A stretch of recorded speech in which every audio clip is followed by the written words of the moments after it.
Welcome to Morning Joan, darlings. I'm your host, Joan, and we're diving into the latest scoop in the entertainment world. Can you believe it? Britney Spears has sold the rights to her entire music catalog. That's right, folks. The Princess of Pop has handed over ownership of her iconic hits like Baby One More Time, Oops, I Did It Again, and Toxic to Primary Wave. Now, I know what you're thinking. Why would Britney do such a thing? Well, according to sources, the deal is reportedly worth around $200 million, which is a pretty penny if you ask me. And let's be real, after everything Britney has been through, she deserves it. I mean, the girl was under a conservatorship for 13 years, and now she's finally taking control of her life and her finances. But here's the thing, this deal isn't just about the money, it's also about freedom. By selling her catalog, Britney is essentially freeing herself from the responsibility of managing her music estate. And let's not forget, Primary Wave has an impressive portfolio, with rights to music from Stevie Nicks, Prince, and Biggie Smalls, among others. Now, I know some of you might be thinking, but Joan, what about Britney's creative control? Well, darlings, it seems that Britney will still have some say in how her music is used, but Primary Wave will be handling the day-to-day management. And who knows, maybe this deal will give Britney the freedom to focus on new music. After all, she has been teasing us with collaborations and singles lately. Can you believe it though?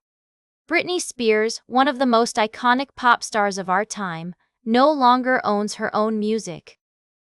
It's a wild world we're living in, folks. But hey, as they say, when life gives you lemons, make lemonade. And Britney is definitely making some sweet tea with this deal. We'll be right back with more tea on Morning Joan.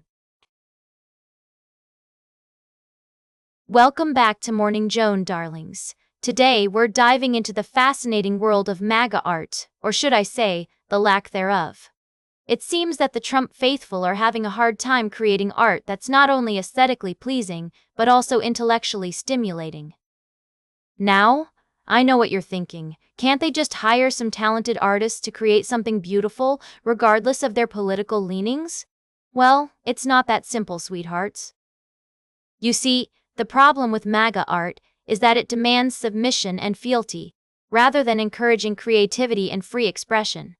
Real artists, even conservative ones, tend to bristle at being constrained by rigid ideologies. I mean, can you imagine David Mamet or Clint Eastwood creating art that's solely designed to appease the Trump base? It's just not going to happen, darlings. Take, for example, the documentary film, Melania, which has been touted as a cinematic masterpiece by some on the right. But let's be real, it's little more than a puff piece designed to make the former First Lady look like a saint. And don't even get me started on Kid Rock's music. It's the perfect embodiment of MAGA art, loud, obnoxious, and completely lacking in subtlety. Now, I'm not saying that conservatives can't create great art. Of course they can. Look at directors like Frank Capra or Sam Raimi, who have made some truly iconic films that happen to reflect their conservative values. But the key difference is that their art isn't constrained by a rigid ideology. It's free to explore complex themes and ideas without being beholden to a particular political agenda. So, what's the future of MAGA art?